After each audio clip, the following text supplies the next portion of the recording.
되시는 주님, 주는 나의 하나님이시라. 나의 피할 바위가 되시며 나의 구원의 뿌리시라. 주의 경배, 주의 경배, 경배하리라, 경배하리라. 주의 경배, 주의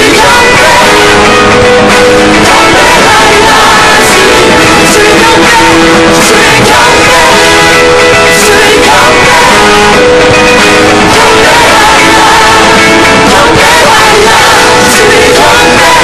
경배하리라.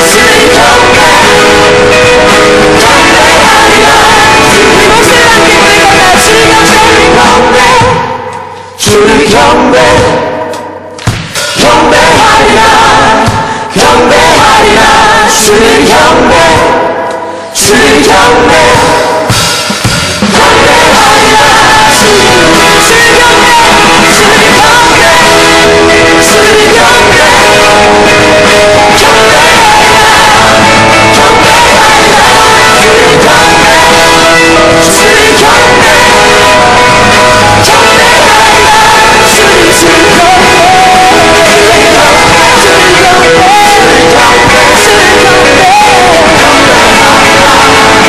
경배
주는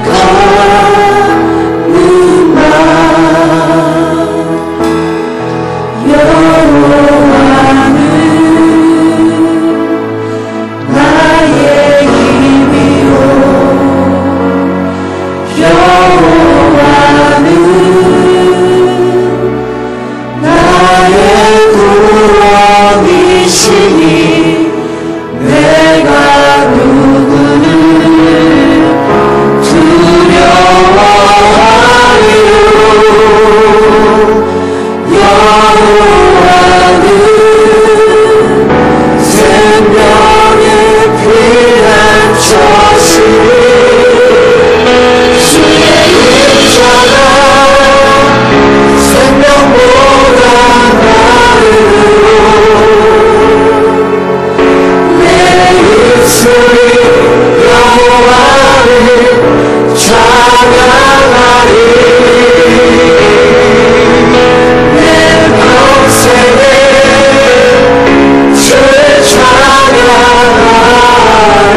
아버지, 오늘도 우리에게 새로운 산길을 허락하여 주신 주님 너무나도 감사를 드립니다.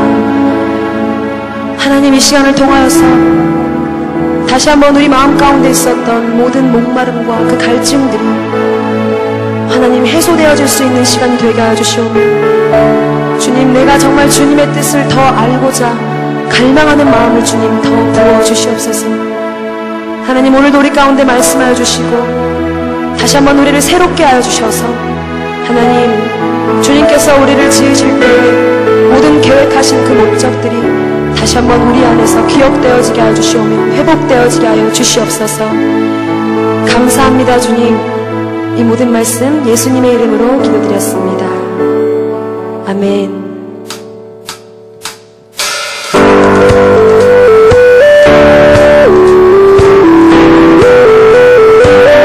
다시 한번 보혈로 말미암아 우리 마음이 새롭게 되어지기를 바랍니다.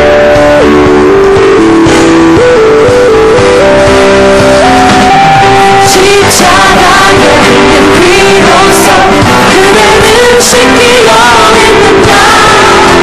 더러운 죄인을 하는 능력 그대는 참지 않은가. 주 예수와 만나는 오늘 앞에 그대는 헌금을 하는가. 아무 때나 어디든지 그대 십자가를 들고 있는가. 예수의 보혈로 그대는 씻기려 했는가. 마음속에 여러 가지 죄악이 깨끗이 씻기려 했는가.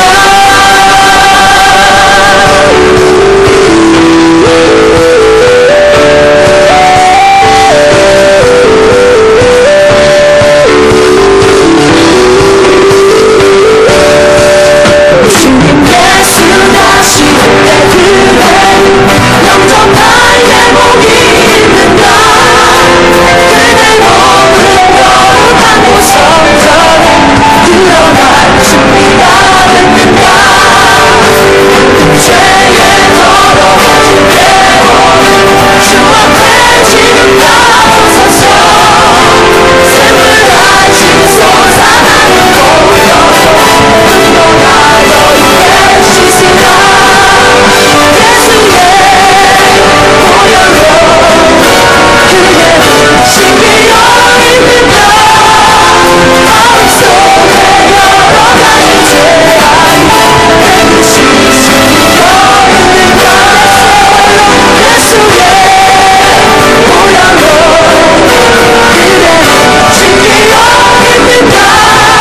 마음속에 여러 가지 죄악이 깨끗이 씻기려 했는가.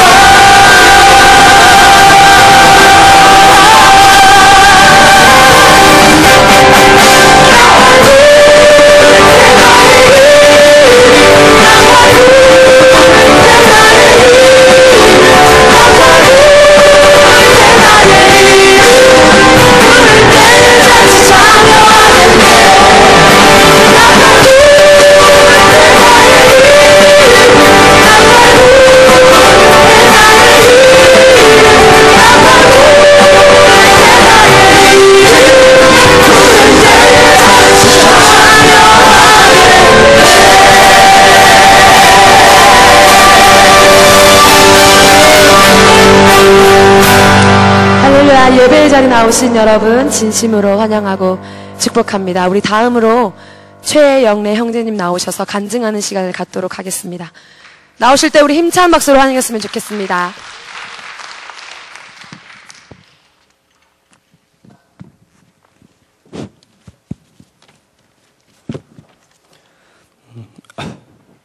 안녕하세요. 저는 예인 청년 22살 최영래입니다.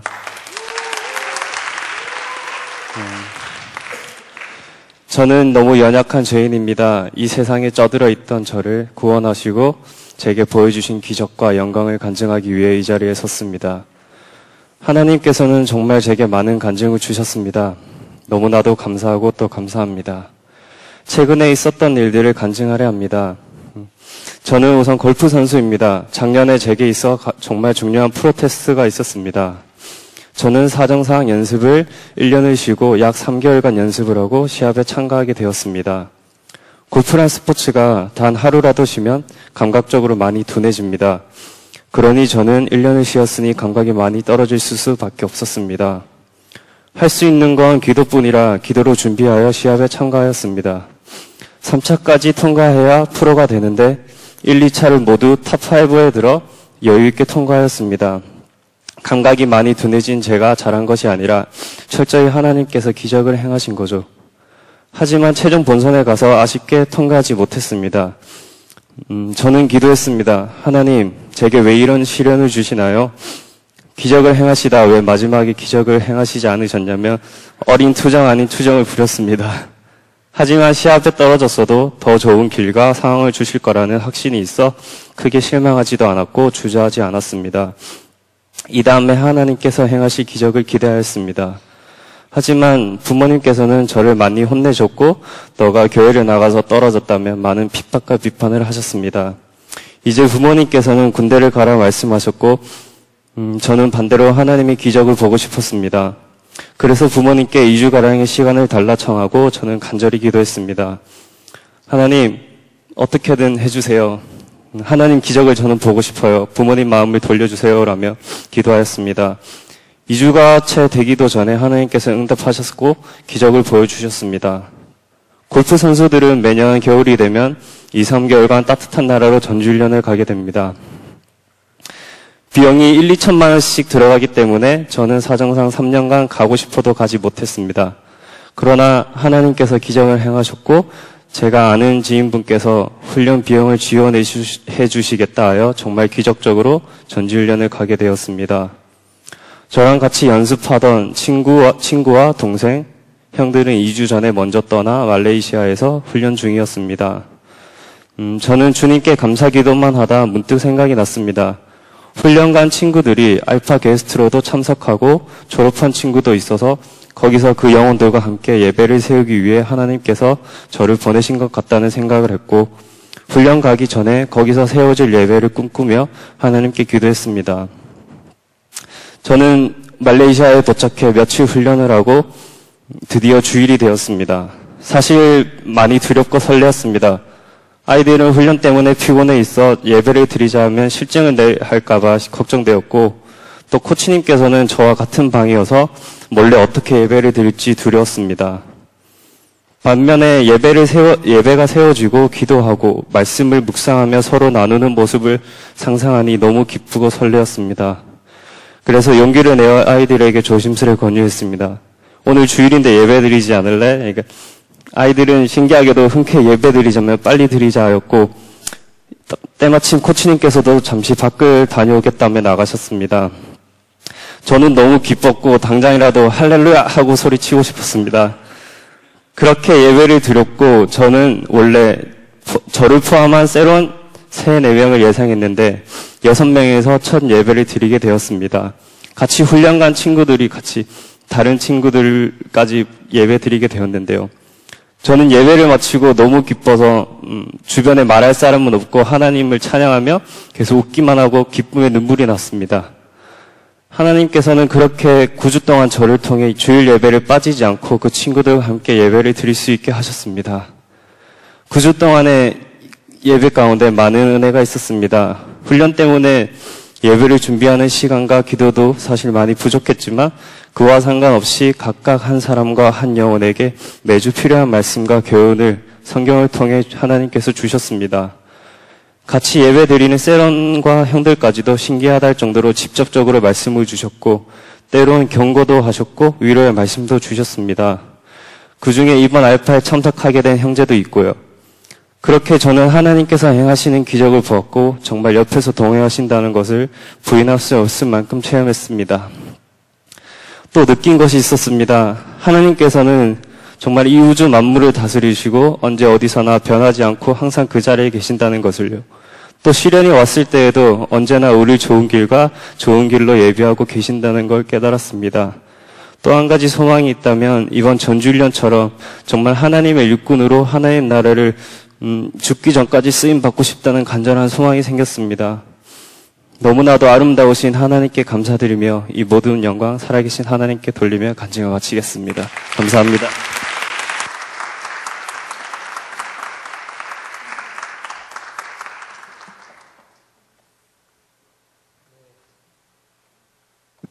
할렐루야. 네, 영내 참 기특합니다. 분명히 하나님께서 훌륭한 일꾼으로 써주실 거라고 저는 확신해요. 골프로 성공을 하든 주의 길로 성공을 하든 아무튼 무슨 것이 됐든 하나님께서 저 영혼을 일평생 책임지실 거라고 저는 확신합니다. 자, 우리 청년들이 이렇게 삶의 자리에서 승리하는 모습들을 들으면 얼마나 제가 신이 나고 제가 다 기쁘고 이렇게 할렐루야가 나오는지 모르겠어요. 또 이렇게 타지에서 참 쉽지 않잖아요, 여러분. 우리 영내가 교회 나온 지 한 2년, 3년이 채 안 됐을 텐데 그곳에서 마치 목사님처럼 예배를 하며 또 그 안에서 한 사람, 두 사람, 세 사람, 네 사람 이렇게 하나님께로 오게 할 수 있다는 것이 얼마나 참 기쁜 일인지 모르겠어요. 또 우리 오랜만에 휴가 나온 우리 지훈이, 호철이는 어딨나? 네, 호철이.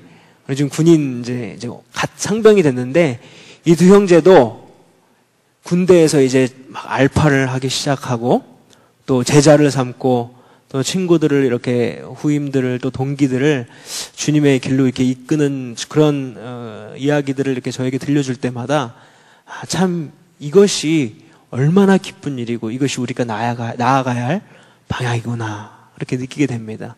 여러분도요. 그것이 여러분 뭐 거창한 것이 됐던 뭐 작은 것이 되었던 여러분 주변에 있는 사람들에게 하나님의 말씀을 나누는 그런 저와 여러분이 되셨으면 좋겠습니다. 아멘. 하나님 일하고 계십니다. 여러분 우리 함께 기쁜 마음으로 함께 헌금하도록 하겠습니다.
기도하시겠습니다.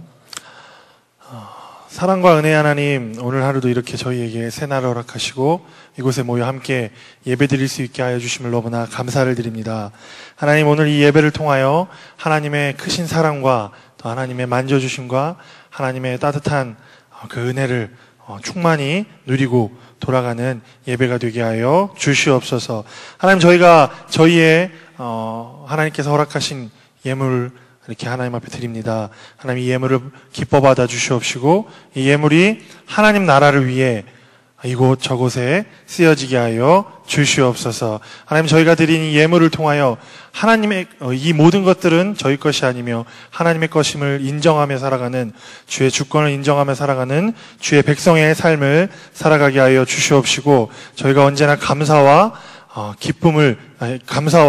우리의 기쁨의 마음을 올려드릴 수 있는 청년들 되게 하여 주시옵소서. 하나님, 오늘 우리 말씀 전하실 간사님 가운데에 성령의 충만함을 더하여 주시옵시고, 하나님, 그 말씀이 선포될 때 굳어있는 저희의 마음이 풀어지고 깨어져서 하나님의 말씀이 저희 가운데에 충만하게 누려지게 하여 주시옵소서.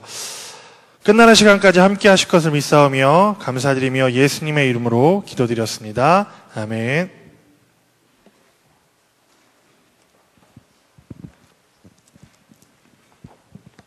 네, 여러분 반갑습니다. 네, 좌우 옆 사람과 함께 우리 좌우 앞뒤 사람과 함께 인사하십시다. 네, 잘 오셨습니다. 반갑습니다. 네, 여러분 이제 3월이 됐습니다.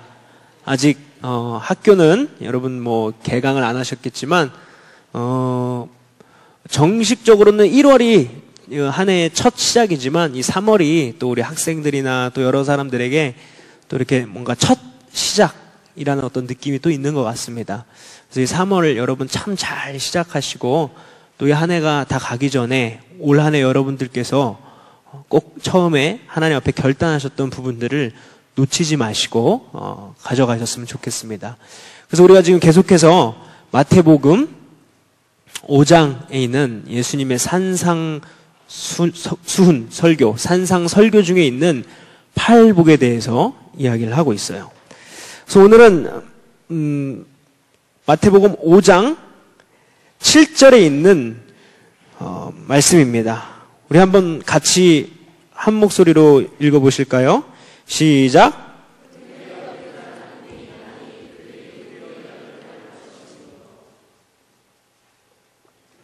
긍휼히 여기는 자는 복이 있나니 그들이 긍휼히 여김을 받으실 것이며. 우리가 계속해서 지금 팔복에 대해서 나누고 있는데 여러분 기억나세요? 첫 번째 어떤 자였죠? 심령이 가난한 자. 여러분 이게 기억이 나셔야 합니다. 그리고 기억만 나는 게 아니라 우리가 이러한 기도를 주님 앞에 드려야 되고 우리가 조금씩이지만 이것이 우리의 삶이 되기 위해 몸부림쳐야 합니다. 심령이 가난한 자는 복이 있다고 했어요. 또한 애통하는 자는 복이 있다고 했습니다. 또 온유한 자는 복이 있다고 했습니다. 그리고 의에 줄이고 목이 마른 자는 복이 있다고 했습니다. 오늘은 그 행복한 삶에 이르는 5번째 길을 여러분들과 함께 나눠보기 원합니다.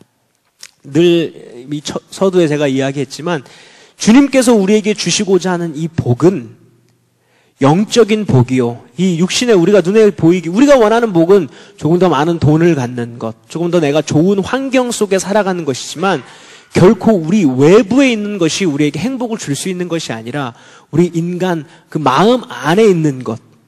하나님께서 우리에게 주신 영적인 복만이 진짜 우리를 행복하게 할 뿐만 아니라 우리에게 육적인 축복까지도 가져다 준다는 것입니다. 그래서 우리가 잘 아는 요한 1서 말씀에 사랑하는 자여 내 영혼이 잘됨 같이 네가 범사에 잘되고 강건하기를 원하노라.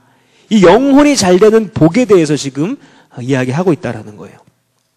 그 5번째 복에 대해서 예수님께서 우리에게 가르치시면서 이야기하시기를 긍휼히 여기는 자, 불쌍히 여기는 자는 복이 있고 그들이 긍휼히 여김을 받을 것이다 라고 이야기합니다.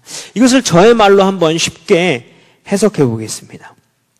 악한 마음, 미운 마음을 품지 말고 불쌍히 여기는 마음을 가지라. 그런 사람은 복되다. 그런 사람의 죄와 허물을 하나님도 불쌍히 여겨서 용서해 주실 것이다. 또 다른 사람들도 그의 죄와 허물을 불쌍한 마음으로 용서해 줄 것이다. 이렇게 쉽게 한번 해석해 볼 수 있을 것 같아요. 우리가 행복하기 위해서는 주님께서 긍휼히 여기는, 불쌍히 여기는 마음을 가지라는 것입니다. 반대로 얘기해서 현대인들이 불행한 원인 중에 한 가지는 바로 미움과 원한을 품고 살아가는 거예요.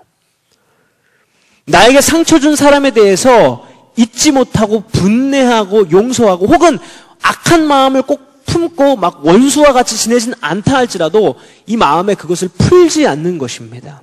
그리고 그것이 응어리진 채 살아가는 사람들이 너무나 많습니다. 심지어는 대부분의 많은 사람들이 미워하는 사람들이 뭐 어떤 저 북한에 있는 괴뢰군을 미워하는 것이 아니라 나와 같이 함께 한 집에서 살아가는 남편, 아내, 부모, 자식 간에 용서하지 못하고 이 마음이 풀지 못하고 살아가는 것이 현대인의 가장 불행한 원인 중에 하나라는 것입니다. 가장 행복이 넘쳐야 하고 가장 우리의 마음이 안정되어야 할 가정에서조차 우리는 서로 사랑할 수 없고 서로 불행하며 여러분들 이 마음에 응어리진 것을 살아간다는 것 얼마나 불행한 일인지 모르겠어요. 그런데 여러분 오늘날 가정을 보십시오. 참 많은 가정이 깨어져 있고 가족끼리 서로 사랑하고 뭔가 가족끼리 서로 애틋한 마음을 가진 가정 정말 찾기 힘들다는 것이죠. 그리고 또 정죄하며 살아갑니다. 다른 사람을 용서해주고 불쌍히 여기기보다는 다른 사람의 잘못 하나를 끄집어내서 그 사람을 정죄하고 꼬투리 잡는 그런 사회 속에 살아가고 있다는 것이죠. 그런데 성경은 이런 사람들이 어떻다고 이야기하냐면 불행하다라는 거예요. 오늘 말한 이 긍휼히 여기는 자는 복이 있다. 그가 긍휼히 여김을 받을 것이다. 이거 반대로 얘기하면 뭡니까? 정죄하는 자는 화가 있다. 저들이 정죄를 받을 것이다. 이 말씀이 로마서 말씀에도 있습니다. 저들이 판단하는 그 판단대로 너희가 판단을 받을 것이다. 이것이 바로 영적인 가르침이고 법칙이라는 것이죠. 그래서 용서받지 못하는 사람도 참 불쌍하지만 용서하지 못하는 사람은 어찌 보면 더 불쌍한 것 같아요. 근데도 이게 문제인 줄 알면서도 이것을 해결해야 된다는 필요성을 느끼면서도 이것이 쉽게 되지 않고 일평생 살아가는 것이 바로 저주라는 거예요. 여러분 동의하시나요? 여러분 우리가 멀리 가지 않아도 우리 가정만 봐도 내 주변의 사람만 봐도 내 옆에 있는 사람만 봐도 서로 긍휼은커녕 미워하고 정죄하는 사회 속에 살아가고 있다는 것입니다. 어느 목사님의 제가 설교집을 읽으면서 이런 이야기 예를 드는 것을 봤어요. 마이클 크리스토퍼라는 사람이 쓴 소설 가운데 검은 천사라는 소설이 있다고 해요. 근데 그 소설에는 그 2차 세계대전 이후에 그 당시 히틀러 밑에서 독일 군대의 장군을 했던 그 사람에 대한 이야기를 실화로 만들어서 소설로 만들었습니다. 근데 내용이 뭐냐 하면 2차 대전이 끝난 다음에 독일의 뉘렌베르크에서 전범자에 대한 심판이 열렸어요. 전범자는 전쟁에서 범죄한 사람들을 대상으로 재판이 있었습니다.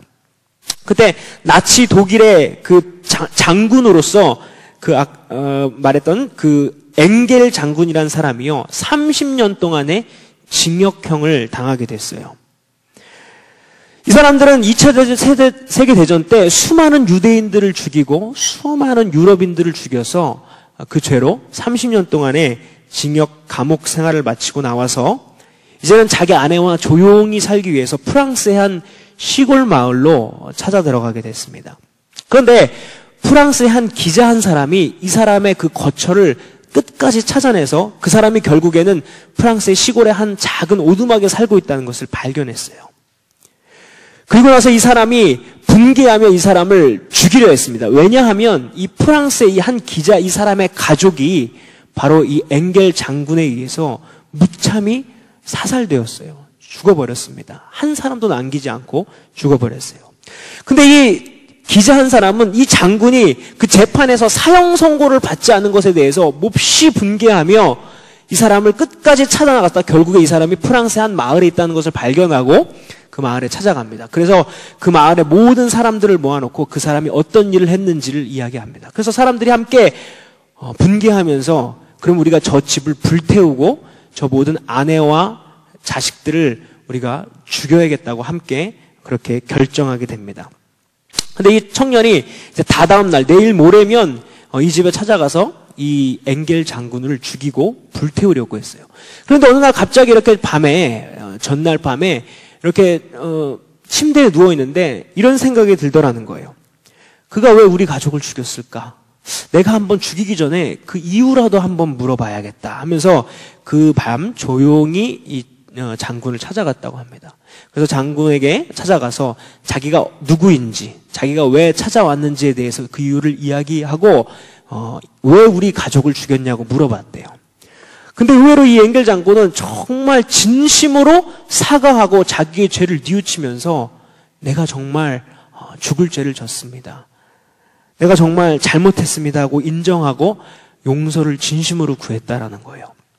그런데 이런 모습을 보니까 이 청년이 그 장군이 너무너무 불쌍한 마음이 들더라는 것입니다. 그래서 죽이지 않기로 하고 이 장군에게 이야기합니다. 내일이면 이 마을 사람들이 이 집을 불태울 것입니다. 당신은 얼른 도망가십시오. 그랬더니 이 엥겔 장군이 눈물을 흘리면서 고마워하며 이 청년에게 물어봤습니다. 그러면 당신은 저를 용서해 주는 겁니까? 그러니까 이 청년이 이렇게 대답했습니다. 아니요, 나는 절대로 당신을 용서할 수는 없겠습니다. 그러나 당신을 죽이지는 않기로 했습니다. 내일 사람들이 찾아와서 당신을 죽일 테니 당신은 조용히 떠나가십시오 라고 말하고 그 집을 나왔다고 합니다. 그런데 그 다음날 그 집은 불탔고 그 앵길 장군과 그 아내는 사람들에게 잡혀서 죽게 되었습니다. 무슨 말인가요? 도망가지 않았다는 거예요. 왜 도망가지 않았을까요? 이 이야기를 통해서 이 소설 작가가 우리에게 해주는 그 포인트와 맥락은 뭐였냐면, 한 사람이 죽음을 피하는 것보다 더 중요한 문제, 더 본질적인 문제는 죄책감에서 해방되어서 용서를 얻는 것이었다는 거예요. 내가 피해를 받고 내가 죽음을 얻는 것보다 이 사람에게 더 중요한 것은 용서받는 이 죄책감에서부터 30년 동안 수많은 사람들을 죽이면서 그 안에 죄책감에서 자유함을 누리지 못했을 때 내가 살아간들 무슨 의미가 있겠냐고 차라리 죽음을 택했다는 것입니다. 그렇습니다, 여러분. 용서받지 못하는 사람도, 그리고 용서하지 못한 사람도 그 인생은요, 불행한 것입니다. 그렇기 때문에 오늘 본문은요, 긍휼에 대해서 가르치고 있는데, 그럼 과연 예수님이 말하고 있는 이 긍휼이라는 것은 무엇을 의미합니까? 긍휼은 뭘 말할까요? 긍휼은 한마디로 이야기하면 자격 없는 사람을 불쌍히 여기는 마음이 바로 긍휼입니다. 한 성경학자는 이 긍휼이라는 단어를 이렇게 정의했어요. 긍휼은 당연한 결과로 비참한 상태에 빠진 사람을 오히려 불쌍히 여겨서 그를 돕는 미덕이다 라고 이야기했습니다. 그리고 지난 세기의 한 유명한 설교가였던 토마스 왓슨이라는 사람은 이렇게 긍휼을 정의했습니다. 은혜라는 단어가 죄 가운데 빠져있는 사람들을 향한 하나님의 호의라면, 긍휼은 죄의 결과로 비참한 상태 속에 있는 사람들을 향한 하나님의 애정이다. 네, 그렇습니다. 여러분, 긍휼은요, 하나님의 속성이고 하나님의 성품입니다. 우리가 앞에서 말한 의에 줄이고 목마른 자, 여기서 가르치는 의라는 것은요, 옳고 그름. 하나님은요, 의의 하나님이세요. 그래서 우리를 심판하시고 때로는 죄악을 멀리하시고 그리고 선을 가까이 하시는 분이십니다. 그러나 동시에 긍휼 또한 하나님의 성품이에요. 만약에 의로운 하나님께서 긍휼함이 없으시다면 우리에게 하나님은요, 그냥 단순히 두렵고 피하고 싶고 무서운 하나님일 뿐입니다. 그리고 또 반대로 하나님이 긍휼은 있으신데 의로움이 없으시다면 그 하나님의 긍휼이라는 것은 그냥 감정적인 것에 치우친 그냥 그런 긍휼일 수밖에 없다는 것입니다. 그래서 하나님은요, 긍휼을 가지고 계시고 의로움을 가지고 계신다라는 거예요. 에베소서 2장 4절에 보면 하나님을 표현할 때 하나님은 긍휼에 풍성하신 하나님이시다라고 표현합니다. 성경은요, 여러분 거듭거듭 보면 하나님은 긍휼이 많으시고 하나님은 긍휼의 하나님이다. 그리고 하나님은 죄인과 악한 자조차, 그리고 가난한 자, 과부, 연약한 어린아이들을 불쌍히 여기시고 긍휼히 여기시는 하나님이심을 우리는 성경 전체를 통해서 볼 수가 있는 것입니다. 그렇기 때문에 하나님의 성품이 긍휼이시기 때문에 우리 하나님을 따라가는 그리스도인도 이 긍휼함을 배워야 할 인품인 것이고 우리가 이것을 우리의 마음에 갖춰야 할 태도인 것입니다. 우리 성도들이 자신 안에 완성해야 할 인격의 덕목이 바로 긍휼이라는 거예요. 골로새서 3장 12절에 보면 바울은 이렇게 얘기합니다. 그러므로 너희는 하나님의 택하신 거룩하고 사랑하신 자처럼 긍휼과 자비와 겸손과 온유와 오래 참음을 옷 입으라. 바울이 무엇을 이야기해요? 우리가 만약 하나님의 선택을 받은 사람이라면, 그리고 너희가 거룩하고 하나님 앞에 사랑받는 대상이 되었다면 이제는 너희는 마땅히 긍휼함의 옷을 입어야 한다. 너희가 이전까지는 입고 있지 않아도 관계없었다. 왜냐하면 하나님의 사람이 아니었고 하나님께 택함받은 사람이 아니었기 때문에. 그러나 하나님께서 너희를 택하셨다. 긍휼이 많으신 하나님께서 너희를 이제 그분의 자녀로 삼으셨고 그분의 아내로 삼으셨다. 그렇다면 너희도 이제는 마땅히 긍휼의 옷을 입고 배워야 하는 것이다 라고 바울은 우리에게 가르치고 있다는 거예요. 그렇습니다. 여러분, 우리는요 긍휼함을 배워야 돼요. 오늘 이 시간 이 긍휼함에 대해서 나눈 이유, 목적은 바로 예수님께서 하나님께서 긍휼하신 분이고 또한 오늘 이 본문을 통해서 긍휼함에 대해서 가르치고 계시기 때문에 우리 마음에 긍휼한 마음을 갖고 배워야 한다는 것입니다. 그렇다면 본론으로 들어가서 왜 이 긍휼을 베풀어야 한다고 했을까요? 왜 그럴 것 같아요? 여러분, 하나님께서 왜 우리에게 긍휼한 마음을 가지라고 이야기합니까?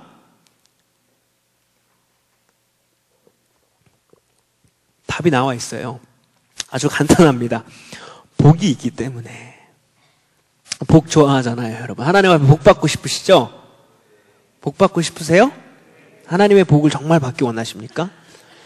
하나님께서 말씀하시는 거예요. 복이 있기 때문에 너희는 긍휼을 배워야 하고 긍휼을 베풀어야 한다. 이런 거예요. 그러니까 내게 죄 지은 사람, 그리고 나를 힘들게 하는 사람, 나를 마음 아프게 하는 사람, 정말 나에게 잊을 수 없는 상처를 준 사람, 그 사람을 오히려 내가 불쌍히 여기고 그 사람을 긍휼히 여길 때, 그때 오히려 그 사람이 복 받는 것이 아니라 용서해 준 사람, 손해인 것 같지만 내가 이렇게 용서해주면 손해인 것 같은데 저 사람이 나를 상처 주고 내가 뭔가 이렇게 하면 내가 손해받는 것 같고 내가 하나의 그 일말의 그거라도 붙잡고 있는 것을 내가 놓쳐버리는 것 같은 그것이 아니라 오히려 용서하고 긍휼히 여기는 그 사람에게 복이 있다라는 거예요. 성경은 분명히 이야기합니다. 용서받는 자가 복이 있다기보다는 긍휼을 받는 자가 복이 있는 것이 아니라 긍휼을 베푸는 자, 용서를 하는 자가 바로 복이 있다고 본문은 분명히 우리에게 가르치고 있는 것입니다. 이것이 바로 영적인 법칙이에요.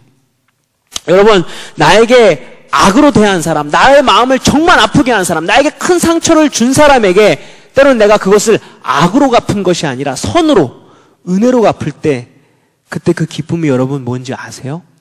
그 기쁨은 정말로 말로 표현할 수 없는 기쁨인 것입니다. 그것은요, 내적인 승리감이에요. 내가 지지 않았다. 내가 악에게 지지 않았고, 미움에 지지 않았고, 상처에 지지 않았고, 내가 내 안에 있는 더러운 욕망에게 지지 않았다는 그 내적인 승리감, 그것을 진짜 얻는 것입니다. 여러분, 그렇기 때문에요, 용서하는 자가 승리하는 자인 것입니다. 아멘? 여러분, 옆 사람과 우리 이야기하십시다. 용서하는 자가 승리하는 자입니다. 용서하는 자가 복받는 자입니다. 네, 여러분. 높은 자가 낮은 자를 용서할 수 있습니다.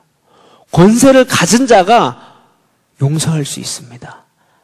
우리 인간의 죄를 용서하실 수 있는 분은요, 하나님이신 분이십니다. 하나님만이 그분의 그 권세를 가지고 우리를 용서해 줄 수 있는 거예요. 우리도 마찬가지입니다. 우리가 용서할 때 우리는 왕의 권세를 갖게 되는 것입니다. 여러분, 용서하는 삶의 이런 라이프 스타일을 여러분 사시기를 바랍니다. 하나님은요, 단순히 그냥 너에게 미워하는 사람이냐, 그 사람 용서해라, 그냥 이런 차원으로 이야기하시는 것이 아니라 용서하는 삶의 라이프 스타일을 가져라.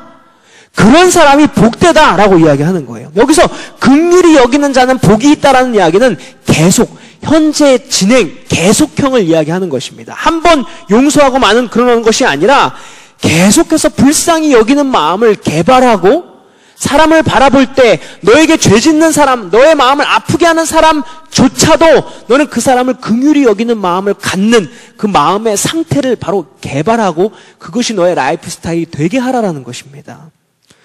어떤 상황 속에서 어떤 사람일지라도 나에게 잘하는 사람, 나에게 조금 해를 범한 사람이 아니라 어떤 사람, 어떤 상황이라 할지라도 용서할 수 있는 그런 마음을 가진 사람이 바로 복되다라는 거예요.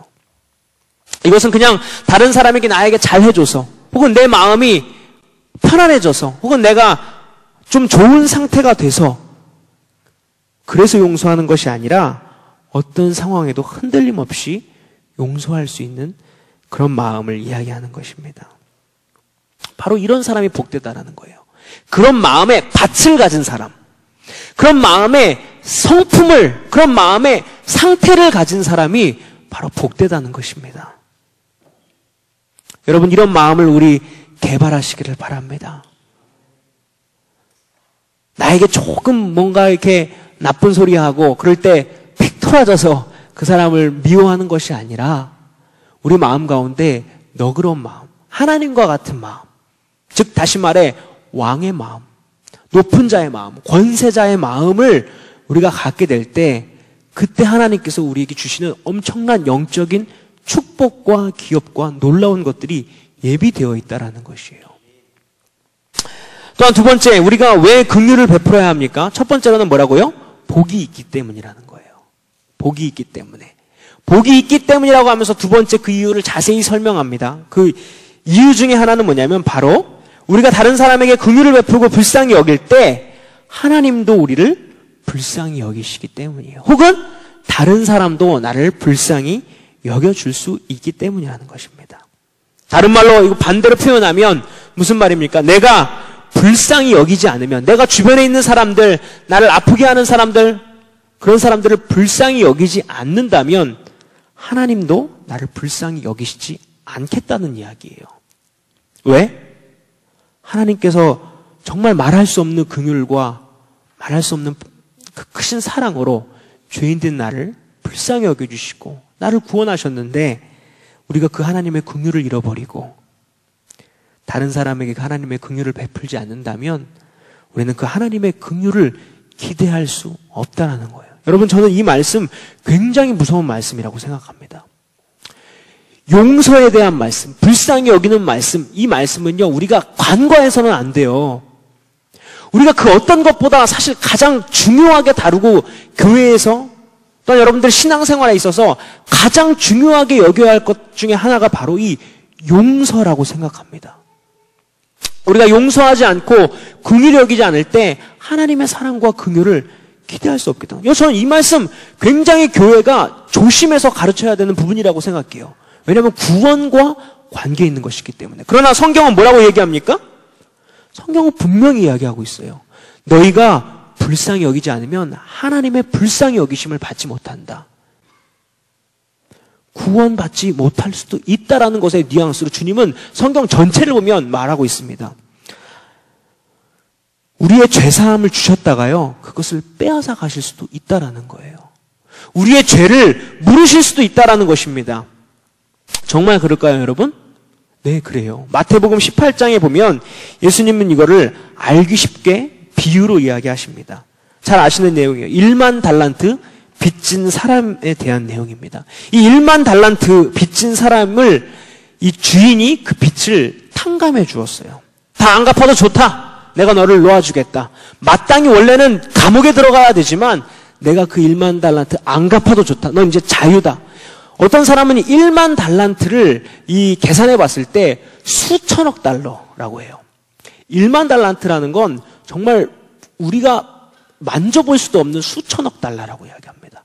그러니까 즉 다시 말해서 주인이 보니까 꼬라지를 보니까 1만 달란트는커녕 한 달란트도 못 갚겠는 거야. 그러니까 아예 그냥 가망이 없다고 보고 깔끔하게 쿨하게 탕감해 준 거죠. 그렇게 용서를 받았습니다. 그런데 이 사람이 길거리에 가다가 자기에게 100데나리온, 아주 작은 돈을 빚진 사람을 만났어요. 너 왜 돈 안 갚어? 멱살을 잡고 이 사람이 돈을 갚을 능력이 없으니까 감옥에 집어넣었다는 것입니다. 근데 주인이 이 소식을 듣고 어떻게 됩니까? 이런 괘씸한 놈. 그래서 다시 이 사람을 붙잡아서 이 사람을 감옥에 넣었다는 이야기입니다. 무슨 이야기입니까? 용서해 주었지만 그 사람이 그 큰 은혜와 그 큰 긍휼하심을 얻고도 자기에게 그 작은 죄악을 지은 사람을 용서해 주지 못할 때 우리에게서 그 용서함과 죄사함을 얼마든지 가져가시겠다라는 내용을 이야기하는 것입니다. 또한 우리가 잘 아는 예수님이 제자들에게 가르치신 주기도문에 보면 뭐라고 이야기합니까? 너희는 이렇게 기도할지니라 라고 말하면서 너에게 죄 지은 자를 사하여 주신 것 같이 주님 우리의 죄를 사하여 주시옵소서. 이렇게 기도하라고 가르치셨어요. 이 말은 주님 우리가 이 사람의 죄를 사하여 주셨으니 우리의 죄를 사하여 주십시오. 반대로 이야기하면 너희가 너희에게 죄 지은 자를 사하여 주지 않으면 나에게 사함을 기대하지 말라라는 이야기인 것입니다. 여러분, 이건 굉장히 심각한 문제라고 생각해요. 그냥 용서하고 말고 그냥 좀 마음이 불편하고가 아니라, 만약 우리 마음에 아직까지 용서하지 못하는 사람이나 혹은 내 마음에 마음을 풀지 못하는, 그게 가족이 되었던 누군가가 되었던, 이것을 해결해야 될 것을 주님은 강력하게 말씀하고 계시는 것입니다. 이 말입니다, 여러분. 십자가 앞에서 우리가 얼마나 많이 주님 앞에 무릎 꿇고 기도합니까?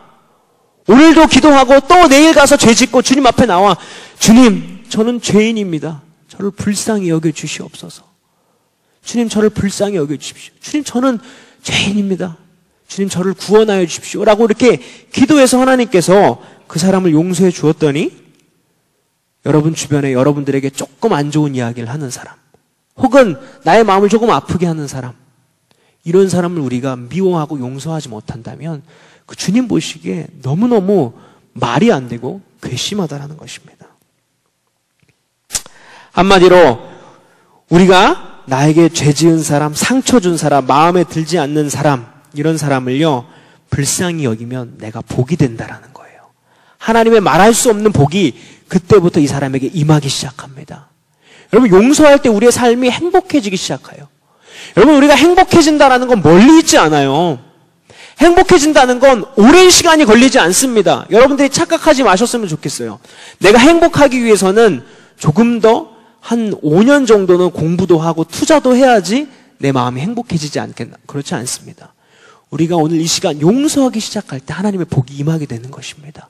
우리가 용서하기 시작할 때 하나님의 권세가 우리에게 임하기 시작하는 것입니다. 우리가 용서할 때 우리의 얼굴 표정이 달라지게 되는 것입니다. 우리가 용서할 때 우리의 마음이 지옥에서 천국이 되어지는 것이에요. 그리고 우리가 용서할 때 바로 하나님께서 우리를 불쌍히 여기시고 하나님께서 우리를 돌보아 주기 시작하고, 그때부터 하나님의 돕는 손길과 하나님의 사랑의 손길이 우리의 삶에 나타나기 시작한다는 것입니다. 이것은 너무나 성경 전체에서 볼 수 있는 분명하게 드러나는 진리요 가르침인 것입니다. 아멘. 여러분, 불쌍히 여기십시오. 여러분 주변에 있는 여러분을 미워하는 사람, 혹은 마음에 여러분에게 큰 상처를 준 사람, 혹은 내가 어떤 큰 악한 마음을 가지고 있지는 않지만 내 마음에 뭔가 모를 깨리칙한 마음이 있는 사람 용서하시고요, 그 사람과의 묶인 것들을 푸시기를 주의 이름으로 축복합니다. 특별히 만약 여러분들의 부모님과 아버지와 어머니와 묶인 것이 있다면 여러분 그것을요 오래 두지 마시고 찾아가서 여러분 용서를 구하시고 용서를 받으시는 여러분이 되시기를 바랍니다. 그러면 우리가 그러면요 어떻게 다른 사람을 용서하고 긍휼히 여기고 불쌍히 여길 수 있을까요? 어떻게 그것이 가능할까요? 물론 여기 본문에서 보면 그것에 대해서는 자세히 이야기하고 있지는 않습니다. 그런데 그리스도인의 영성의 삶에 대해서 일평생 가르친 헨리 나우엔이라는 사람이 있어요. 이 사람은 용서의 삶을 살고자 하는 사람, 그리고 용서를 자기의 삶의 라이프 스타일로 삼고자 하는 사람에게 세 가지 중요한 가르침, 권면을 합니다. 첫 번째가 뭐냐 하면 바로 묵상하라입니다. 따라해 봅시다. 묵상하라. 무엇을 묵상할까요?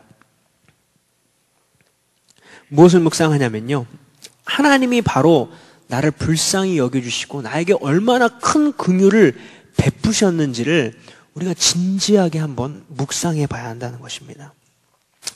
내 인생길에 있어서 하나님께서 얼마나 오래 참으시고 얼마나 여러 번 나를 참아주시고 나에게 큰 긍휼로 나를 용서해 주셨는지 우리는요 진지하게 한번 생각해 봐야 된다는 거예요. 깊이 생각해 봐야 한다는 것입니다. 우리가요 다른 사람을 불쌍히 여기지 못하는 이유가 어디 있는 줄 아세요? 왜 여러분에게 사람을 용서하지 못하는 마음이 왜 뿌리 깊이 박혔는지 아세요? 왜냐하면 그 사람이 나에게 한 일만 쳐다보기 때문이에요. 이 사람은 나의 마음을 이렇게 아프게 했어. 그 사람은 나의 마음을 이렇게 상하게 했어. 왜 나를 돌아보아 주지 않는 거야? 왜 나를 돌보아 주지 않는 거야? 왜 나를 사랑해 주지 않는 거야? 왜 나를 이렇게 상처 주는 거야? 우리는 그 초점이 나에게 잘못한 그 사람에게 가 있습니다. 그러나 내 자신이 얼마나 더러운 죄인이었는데 하나님이 나를 용서해 주셨는지 우리는 잊어버렸기 때문이에요. 개구리가 올챙이적 시절을 잊어버렸기 때문인 것입니다. 100데나리온 빚진 자에게 갚지 않는다고 우리가 그 사람에게 먼저 화를 내기 전에 1만 달란트를 탕감해 준 그 주인을 우리가 바라봐야 되고 그 은혜를 바라봐야 한다는 거예요. 여러분, 그렇기 때문에요, 은혜를 기억하는 사람은요, 은혜를 베풀 수가 있어요. 우리가 정말 내가 얼마나 가난한 사람이고 죄인인지 아는 사람은 나에게 죄악된 행동을 해도 그 사람을 용서할 수 있습니다. 여러분이 진짜 얼마나 죄인인지, 얼마나 진짜 가난한 사람인지, 여러분의 속 마음을 보면 애통할 것밖에 나오지 않고, 내가 얼마나 온유하지 못하고 내가 얼마나 의롭지 못한 사람인지, 감히 나의 성품과 나의 어떠한 의를 가지고는 하나님 앞에 설 수도 없는데, 의로우신 하나님은 마땅히 나를 죽이시고 그리고 마땅히 나를 받아주시지 않으셔야함에도 불구하고 오늘도 하나님 앞에 전해 나오면 여전히 나의 마음을 위로하시고 나를 사랑하시는 그 하나님의 긍휼이 얼마나 크신지 여러분들이 깊이 안다면, 여러분, 저 옆 사람의 죄를 판단하지 않게 되어 있습니다. 그 사람이 나에게 무슨 말을 한다 한들 물론 조금 마음이 상할 수는 있겠지만 그것을 우리의 마음에 품지 않게 되는 것입니다. 즉, 다시 말해, 만약 여러분들이 누군가를 용서하지 못한다면 그건 여러분들이 얼마나 큰 빚을 졌다가 그것을 해결받았는지를 모르고 있는 사람이라는 거예요. 그래서요, 우리가 누군가를 용서하기 이전에 먼저는 내 자신이 어떤 죄인이었고 주님께서 얼마나 큰 긍휼로 나를 구해주셨는지 우리는 기억해야 합니다. 그래서 저도 참 가끔씩 저 자신이 어떤 사람이었는지를 참 이렇게 생각해보고 기억해봐요.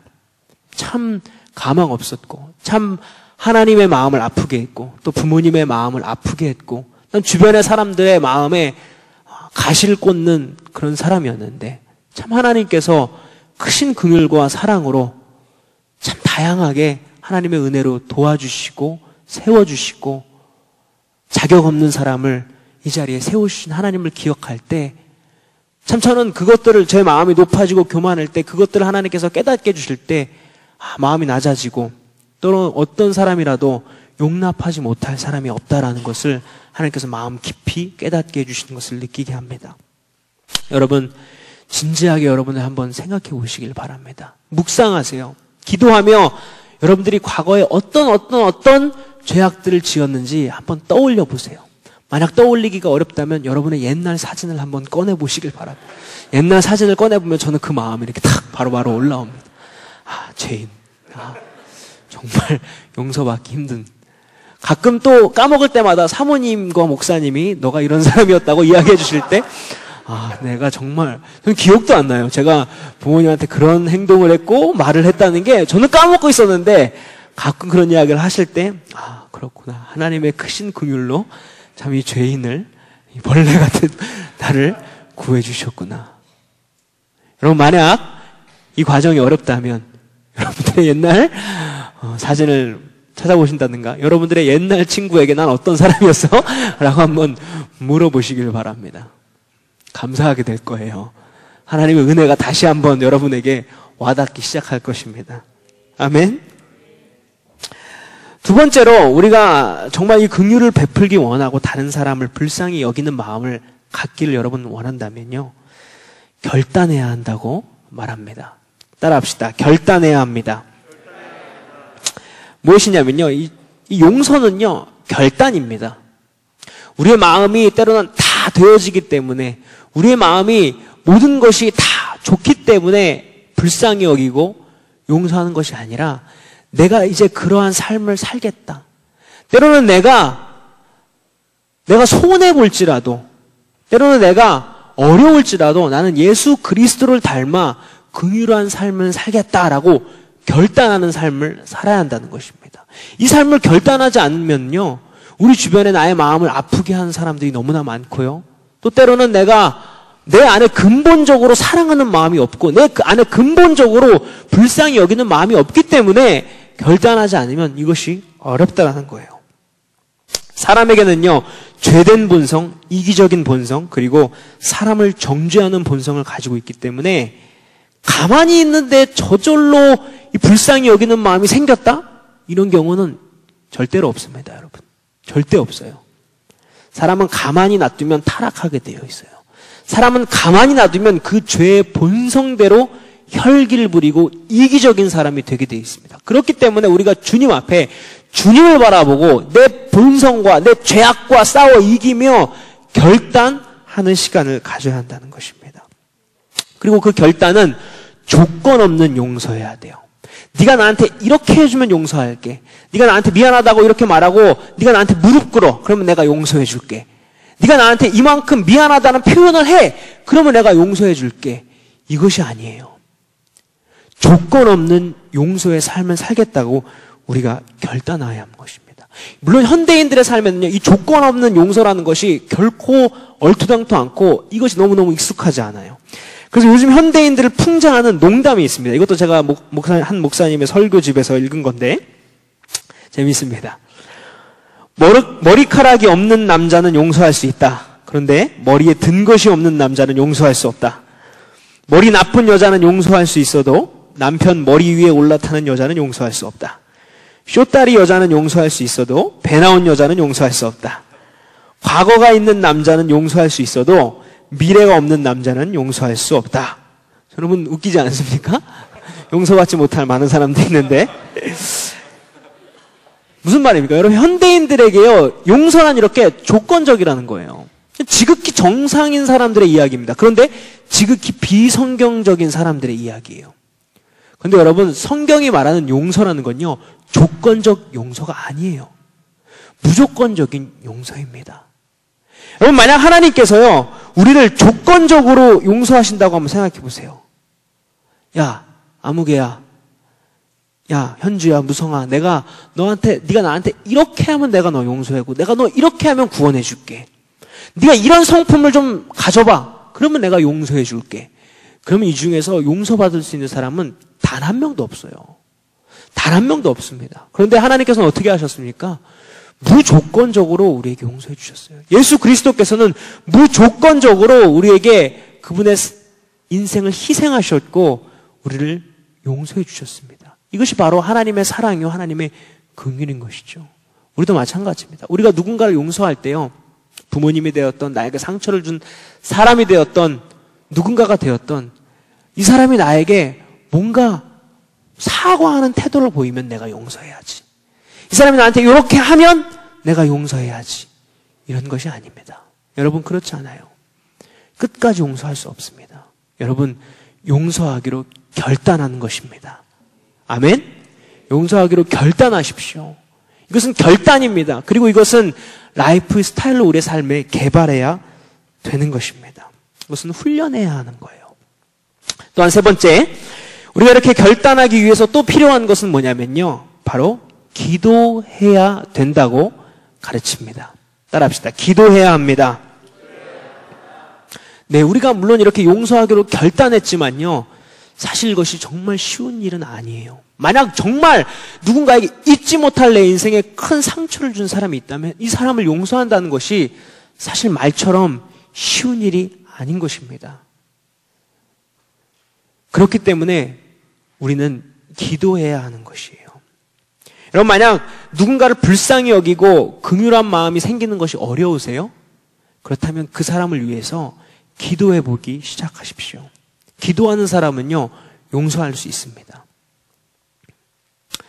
기도할 때요 왜냐하면 하나님께서 긍휼한 마음을 주시기 때문이에요. 기도할 때 하나님께서 때로는 내 안에 저 사람을 죽이고 싶은 마음이 들다가도 하나님께서 기도할 때 내 마음이 아니라 하나님께서부터 하늘에서부터 하나님께서 긍휼한 마음, 용서할 수 있는 마음, 불쌍히 여기는 마음을 우리에게 주신다는 것입니다. 그렇기 때문에 용서 또한 우리의 마음, 우리의 힘으로 할 수 있는 것이 아니라 때로는 하나님 앞에 잘 되지 않는 마음을 가지고 기도할 때 하나님께서 그 마음도 주신다라는 거예요. 그리고 또 우리가 기도하는 중에 깨닫게 됩니다. 아, 나 역시 하나님 앞에 정말 죄인이고 괴수 중에 괴수였는데 주님께서 이렇게 큰 은혜를 주셨건만 내가 뭐라고 저 사람을 용서하지 못한단 말인가. 이런 하나님의 은혜와 깨달음도 우리에게 주신다는 것입니다. 여러분 그렇기 때문에요. 우리가 이러한 마음이 생겨날 때까지 여러분들 기도하시기를 바랍니다. 그리고 또한 하나님 앞에 이 긍휼한 마음을 구하세요. 꼭 나는 미워하는 사람이 없습니다. 미워하는 사람 없다고 뿐만 아니라 하나님 저에게 예수님과 같은 긍휼히 여기는 마음을 주십시오. 사람을 불쌍히 여기는 마음.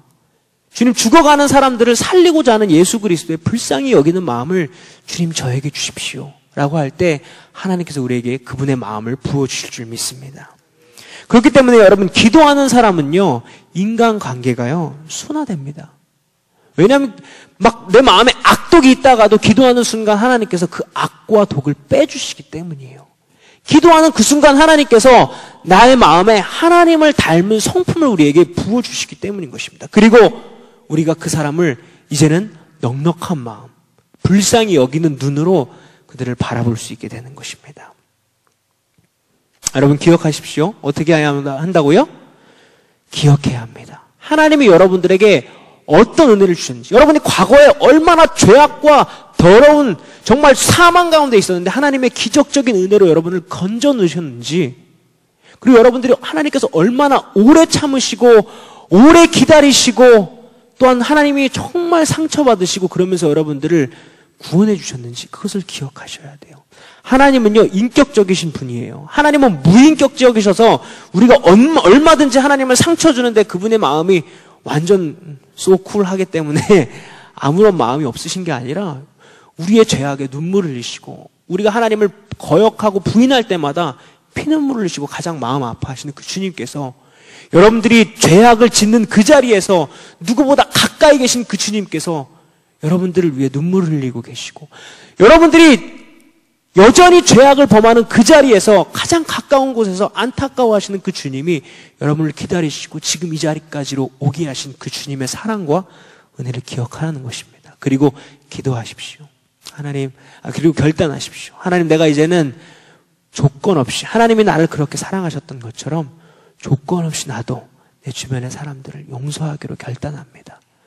주님, 나에게 그 마음을 가르쳐 주십시오. 그리고 그 마음이 내게 연약해질 때마다, 없을 때마다 주님 앞에 기도하라는 것입니다.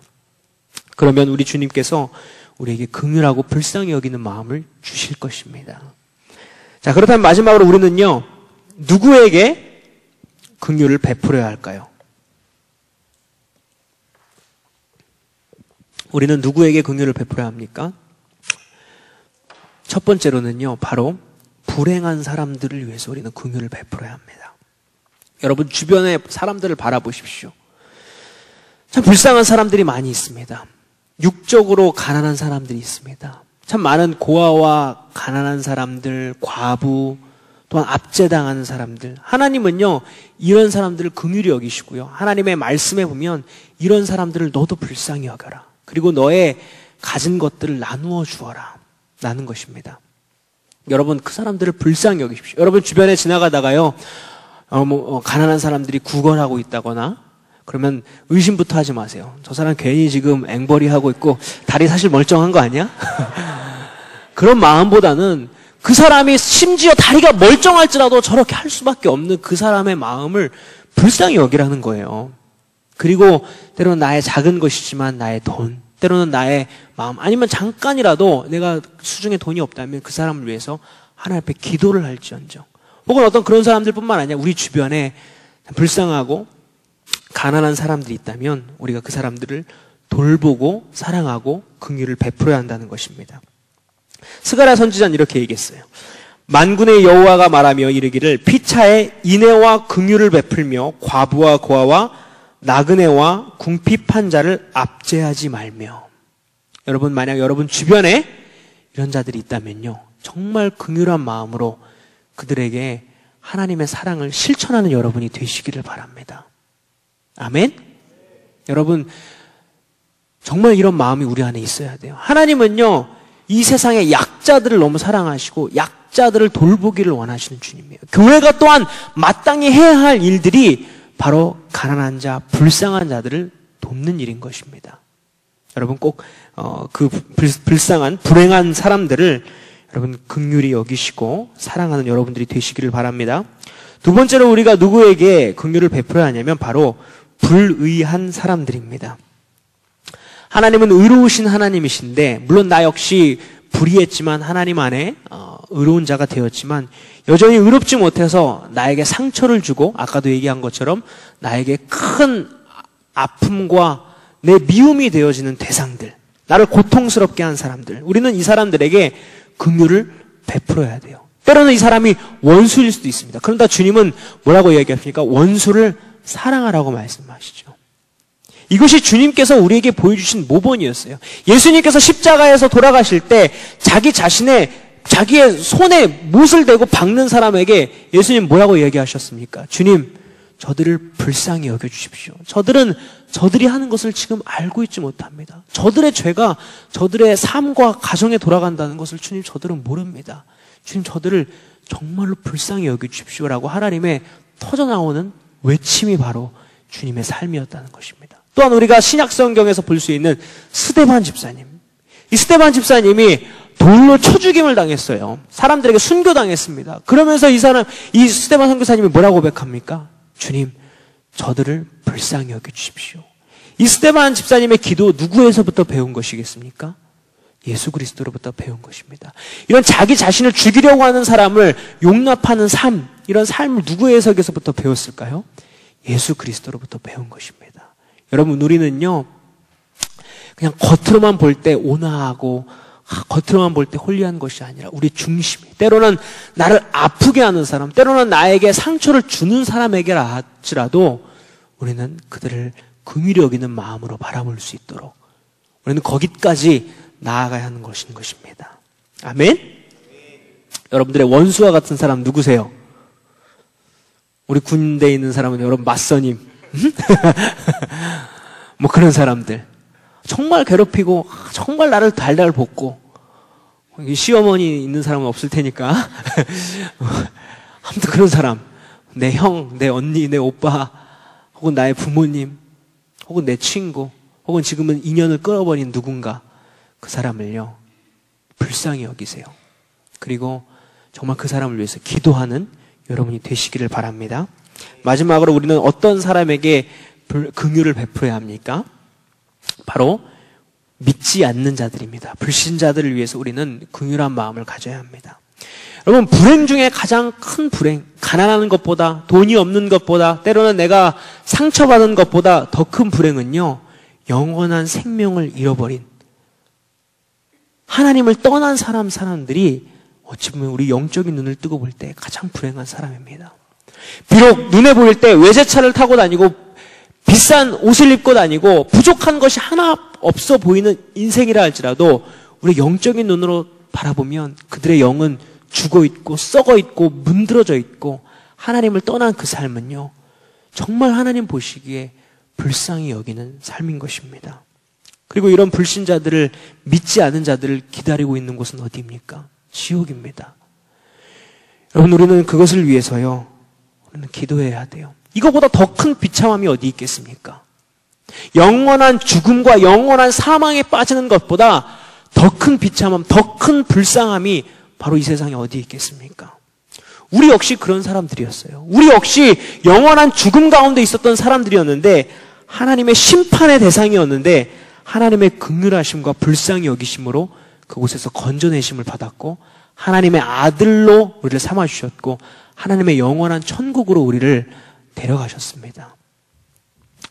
이것은 전적으로 하나님의 긍휼 때문이에요. 그렇기 때문에 우리는 그 사람들을 긍휼히 여겨야 하는 것입니다. 베드로 사도는 그래서 이렇게 얘기합니다. 너희가 전에는 백성이 아니더니 이제는 하나님의 백성이요, 전에는 긍휼을 얻지 못하였더니 이제는 긍휼을 얻은 자니라. 네, 여러분, 우리도 그런 사람들이었어요. 지금 우리 주변을 돌아보면요, 너 아직도 하나님의 그 긍휼하심을 자기 스스로 거부하기 때문에 받지 못하는 너무나 많은 사람들이 있습니다. 정말 안타깝지 않을 수가 없어요. 여러분, 그런 사람들을 위해서 우리가 기도할 때 정말 내 안에서 하나님이 주시는 오열과 울음이 터져나오는 것을 많이 경험할 수 있습니다. 선교지에 나가서 정말 그들이 열심으로 자기의 신인 알라를 섬기는데 정말 그들의 영혼은 죽어있고 비참한 그 영혼을 바라볼 때 정말 그 마음에서 터져나오는 하나님의 울음이 나오는 것을 많이 경험하게 됩니다. 여러분은 이제 하나님의 긍휼함을 받을 자가 되었습니다. 이제 여러분도 주변에 있는 아직 하나님의 사랑과 그 긍휼하심을 받지 못한 그런 자들에게 가서요, 하나님의 사랑을, 이 긍휼함의 복음을 전하십시오. 그리고 그들을 위해 정말 기도할 수 있는 자가 되어 주십시오. 그냥 기도해야 되니까, 알파가 가까워 왔으니까 그냥 전도해야 되겠다, 난 그리스도인이니까 뭔가 모를 그냥 책임감 때문에 그들을 위해 기도하는 게 아니라, 여러분들 정말 하나님의 마음을 품고 기도할 때 하나님께서 여러분들에게 긍휼한 마음을 주실 것입니다. 하나님께서 여러분들에게 하나님의 눈물을 부어주실 것입니다. 그리고 그때 하나님의 사랑이 그들에게 흘러가기 시작할 것입니다. 아멘. 말씀을 정리하겠습니다. 그러면서 다시 한번 여러분들에게 강조하고 싶습니다. 여러분, 용서의 뿌리는 무엇입니까? 바로 긍휼히 여기는 마음입니다. 긍휼히 여기는 마음 없이는요, 용서라는 것 할 수 없어요. 그렇기 때문에 주님은 처음부터 용서해라 라고 말씀하신 것이 아니라 먼저 긍휼히 여기는 마음을 갖는 것을 배워라. 그렇다면 네가 복이 있을 것이다 라고 이야기합니다. 조건 없이 불쌍히 여기는 마음, 우리가 이 마음을 배워야 할 줄로 믿습니다. 왜냐하면요, 우리 안에는 이 마음이 없어요. 우리 안에는 이 하나님의 성품인 이 긍휼함심이 사실은 없습니다. 우리 안에는 정죄함이 있고요, 우리 안에는 인색함이 있고요, 우리 안에는 옹졸함이 있고요, 우리 안에는 끝까지 그 사람을 비판하려고 하는 우리 안에 죄악성이 있습니다. 그렇기 때문에 우리는 주님 앞에 결단하며 이 마음을 배워야 하는 것입니다. 그런 사람들에게 주님은 말씀하세요. 긍휼히 여기는 자는 복이 있다. 그들이 긍휼히 여기심을 받을 것이다. 여러분, 짧은 한 구절의 말씀이지만 이 말씀이 우리의 삶에 주는 너무나 큰 메시지가 있습니다. 아마 주님도요, 그냥 산상수훈에 수많은 사람들 모아놓고 긍휼히 여기는 자는 복이 있다 그러고서 가신 것이 아니라 분명히 그 가치에 대해서, 그리고 우리가 어떻게 긍휼히 살 수 있는지, 그리고 너가 왜 지금 긍휼히 여길 수 없는지의 원인까지도 아마 분명히 제자들에게 저는 말씀해 주셨다고 생각해요. 여러분도요, 그냥 그래 긍휼히 여기라 보는구나, 그런 것이 아니라 한번 이 말씀을 듣고 깊이 생각해 보십시오. 내 안에 지금 긍휼한 마음이 있는가? 혹시 미워하는 사람이 있진 않은가? 아니면 미워하는 사람은 없지만 나는 주변에 죽어가는 예수 그리스도를 믿지 않는 사람들, 혹은 여전히 불쌍하며 가난하고 고통받는 자들을 향해서 정말 긍휼한 마음이 없진 않은가? 나는 예수님을 닮지 않은 거구나. 나한테 하나님의 긍휼하심을 기대할 수 없겠구나. 주님, 제가 이제는 그 긍휼함을 알길 원합니다. 그 긍휼하심이 하나님의 성품이라면 나도 그 하나님을 닮아가길 원합니다. 나도 그 예수 그리스도와 더 가까워지길 원합니다. 그런 긍휼한 마음을 가질 때 우리 삶에 말할 수 없는 놀라운 축복이 임할 것입니다. 그런 긍휼한 마음을 가진 자들에게 우리가 우리의 물질을 나눠줄 때 하나님께서 여러분의 곳간을 가득하게 하실 것입니다. 성경에 보면요, 하나님께서 부자 되게 하시는 이유는 딱 한 가지예요. 여러분들 막 축복하고 잘 살게 하기 위해서, 물론 그런 것도 있지만 여러분들의 부를 통해서 가난한 자들에게 흘러가게 하시기 때문입니다. 긍휼히 여기는 마음. 아멘? 우리 청년들 요즘에 막 물질에 대해서 많이 기도하고 그러잖아요. 막 물질 하나님 주십시오 그러면서 몇몇 청년들은 이렇게 모여가지고 함께 막 기도도 하고 책도 있는데, 어떤 방법론과 법칙을 외우기 전에 먼저 하나님 나에게 가난한 자, 그리고 하나님께서 보시기에 불쌍히 여기는 자를 불쌍히 여기는 마음을 달라고 그렇게 기도하는 저와 여러분이 되기를 바랍니다. 아멘. 함께 우리 옆 사람과 깨달은 말씀을 한번 나눠보십시다.